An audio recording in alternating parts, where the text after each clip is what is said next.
ಟಾರ್ಗೆಟ್ಗೆ ಮತ್ತೆ ಸ್ವಾಗತ. ಯೋಗೇಶ್ವರ್ ಅವರೇ, ಈಗಾಗಲೇ ಸಮಾಜವಾದಿ ಪಾರ್ಟಿಯಿಂದ ಎಲೆಕ್ಷನಲ್ಲಿ ಗೆದ್ದಿದ್ದೀರಾ. ಮುಂದೆ ಯಾವ ಪಕ್ಷದಲ್ಲಿರ್ತೀರಾ? ಸಮಾಜವಾದಿ ಪಾರ್ಟಿಯಲ್ಲೇ ನನ್ನ ರಾಜಕೀಯ ಜೀವನ ಮುಂದುವರಿಸಬೇಕು ಅಂತ ಅಂದ್ಕೊಂಡಿದ್ದೀನಿ. ನೀವು ಬಿಜೆಪಿಲಿದ್ದಾಗಲೂ ಹೇಳ್ತಾ ಇದ್ರಿ, ಬಿಜೆಪಿ ಬಿಡಲ್ಲ, ಬಿಜೆಪಿನೇ ನನ್ನ ಕೊನೆ ಪಕ್ಷ ಅಂತ. ನನಗೆ ಪಕ್ಷಗಳಿಂದ ಅಭಿವೃದ್ಧಿ ಮುಖ್ಯ ಅಂತೇಳಿ ನಾನು ರಾಜಕಾರಣಕ್ಕೆ ಬಂದವರು. ಎಲ್ಲ ಪಕ್ಷದ ತತ್ವ ಸಿದ್ಧಾಂತಗಳು ಒಂದೇ. ಏನು ಪಕ್ಷದಲ್ಲೇ ಇದ್ದವರು ಯಾರು ರಾಜಕೀಯವಾಗಿ ಅಥವಾ ಸಾರ್ವಜನಿಕ ಜೀವನದಲ್ಲಿ ಶಕ್ತಿಯಾಗಿರಲ್ಲ, ಅವರು ಯಾವ್ದಾದ್ರು ಒಂದು ಪಕ್ಷಕ್ಕೆ ಹೊಂದ್ಕೊಂಡಿರ್ತಾರೆ. ನಿಮ್ ಜನಕ್ಕೆ ನಂಬಿಕೆ ಇಲ್ಲ, ಇವತ್ತು ಹಿಂಗಿದ್ದವರು ನಾಳೆ ಹಿಂಗಿರ್ತಾರೋ, ಯಾವ ಕಡೆ ಹೋಗ್ತಾರೆ ಯೋಗೇಶ್ವರು ಅಂತ ಅವರಿಗೆ ಡೌಟ್ ಇದೆಯಲ್ಲ. ಅವರು ನಾನು ಎಲ್ಲೋ ಹೋಗ್ತೀನಿ, ನನ್ನನ್ನು ಹಿಂಬಾಲಿಸ್ಕೊಂಡು ಬರ್ತಾ ಇದ್ದಾರೆ. ನಾನೇನು ಹೇಳ್ತೀನಿ ಅಂತ ಅಂದರೆ, ಹೌದು, ಒಂದು ರಾಜಕೀಯ ಪಕ್ಷದಲ್ಲಿ ನಿರಂತರವಾಗಿ ಇರಬೇಕು ಅಂತ ಅವನಿಗೇನಿರ್ತದೆ ಅಂದರೆ, ಅಯ್ಯೋ ನನಗೆ ಈ ಪಕ್ಷ ಬಿಟ್ಟರೆ ನನಗೆಲ್ಲೋ ಜನ ನನಗೆ ಓಟ್ ಹಾಕಲ್ವೇನೋ, ನನ್ನ ಜೊತೆ ಬರಲ್ವೇನೋ ಅಂತ ಭಯ ಇರ್ತದೆ. ನನಗೆ ಯಾವುದೇ ರೀತಿ ಭಯ ಇಲ್ಲ. ಯಾಕಂದ್ರೆ ನನಗೆ ಸಾರ್ವಜನಿಕ ಜೀವನ ಇವತ್ತು ಬೇಕಂದ್ರೆ ಬೇಕು, ಬೇಡ ಅಂದರೆ ಬೇಡ. ಅಲ್ಲ, ಹಾಗಾದ್ರೆ ಜನ ನಿಮ್ಮನ್ನ ಯಾಕೆ ಹಾಗಾದ್ರೆ ಗೆಲ್ಲಿಸ್ಬೇಕು ಅನ್ನೋದು ನನ್ನ ಪ್ರಶ್ನೆ. ಯಾಕೆಂದ್ರೆ ಒಂದು ಪಕ್ಷದಲ್ಲಿ ಇದ್ಕೊಂಡು ಒಂದು ಅಧಿಕಾರ ತಗೊಂಡು ಏನಾದ್ರೂ ಒಂದು ಸಾಧನೆ ಮಾಡಿ ಜನರಿಗೇನೋ ಕೊಟ್ಟಾಗ್ಲೇ ಜನ ನಿಮ್ಮನ್ನ ಮೆಚ್ಚಬೇಕು.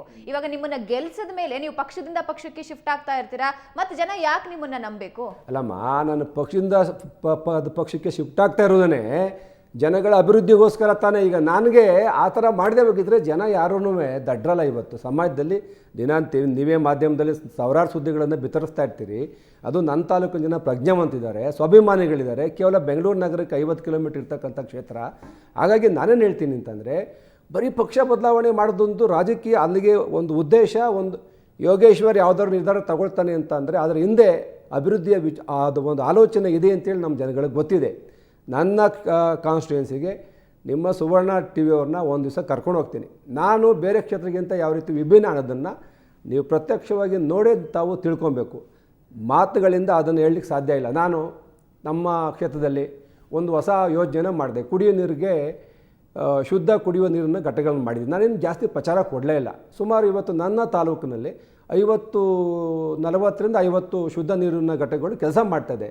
ಕೇವಲ 2 ರೂಪಾಯಿಗೆ 25 ಲೀಟ್ರು ಶುದ್ಧ ನೀರನ್ನು ನಾನು ಗ್ರಾಮೀಣ ಪ್ರದೇಶಕ್ಕೆ, ಏನಿವತ್ತು ಕಲುಷಿತವಾದಂಥ ನೀರನ್ನು ನಮ್ಮ ಜನ ಕುಡಿತಾ ಇದ್ದರು, ಅದ್ರ ಬದಲು ಶುದ್ಧ ನೀರನ್ನು ನಾನೇ ಕ್ಯಾನ್ ಕೊಟ್ಟು ಕೂಡ ಕೊಡ್ತಾಯಿದ್ದೀನಿ.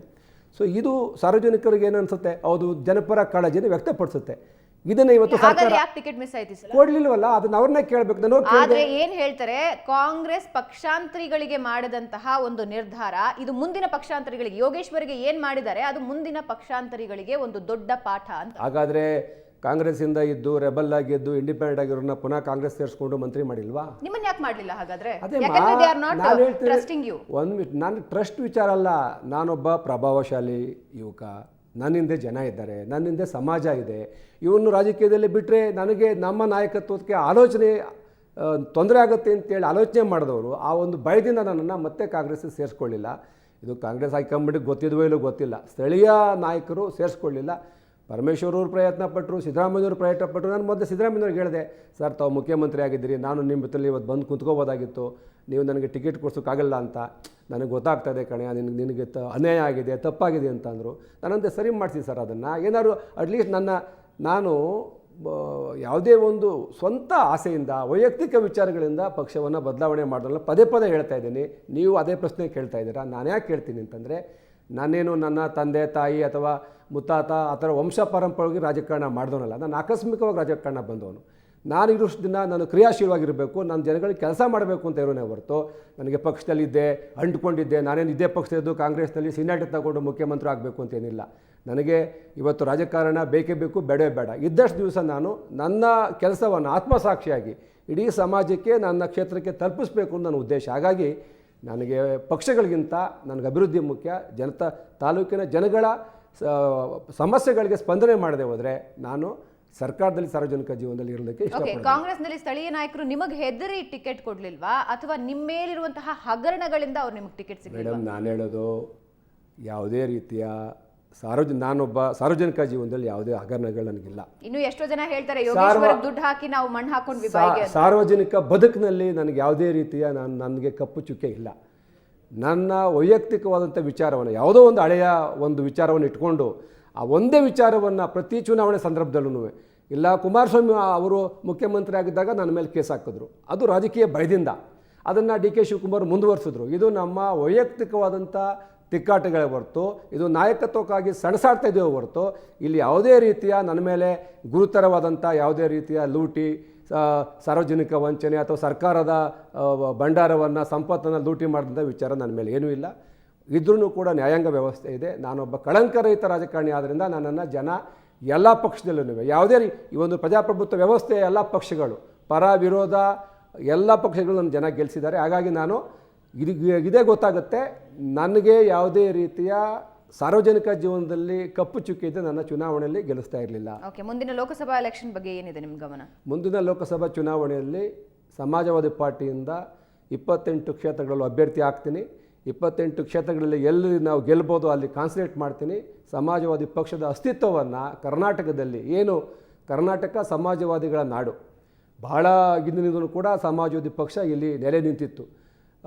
ಗೋಪಾಲಗೌಡರ ಆದಿಯಾಗಿ ಇಲ್ಲಿ ಬಹಳಷ್ಟು ಜನ ಸಮಾಜವಾದಿಗಳು ಈ ನಾಡಿನಲ್ಲಿ ಇದ್ದಾರೆ. ನಾನು ಯಾವುದೇ ಪಕ್ಷವನ್ನು ಸ್ವಂತವಾಗಿ ಬಿಟ್ಟೋದನ್ನಲ್ಲ, ಬಲವಂತವಾಗಿ ಬಿಟ್ಟೋದು ನಾವು. ಕಾಂಗ್ರೆಸ್ಸನ್ನು ಕೂಡ ನನಗೆ ನೋವಾಗ್ತದೆ, ನನ್ನ ಅಲ್ಲಿಂದ ತಳ್ಳಲ್ಪಟ್ಟವನೇ ಹೊರತು ನಾನು ಪಕ್ಷ ಬಿಟ್ಟವನಲ್ಲ. ನನಗಾದಂಥ ಮಾನಸಿಕ ನೋವು, ಕಿರುಕುಳ, ಅವಕಾಶಗಳನ್ನು ತಪ್ಪಿಸೋದು ಅಂತೇಳಿ ನಾನು ಕಾಂಗ್ರೆಸ್ಸನ್ನು ಬಿಟ್ಟೆ.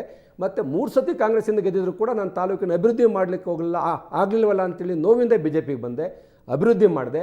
BJP ಒಡೆದು 3 ಓಳಾಗಿತ್ತು.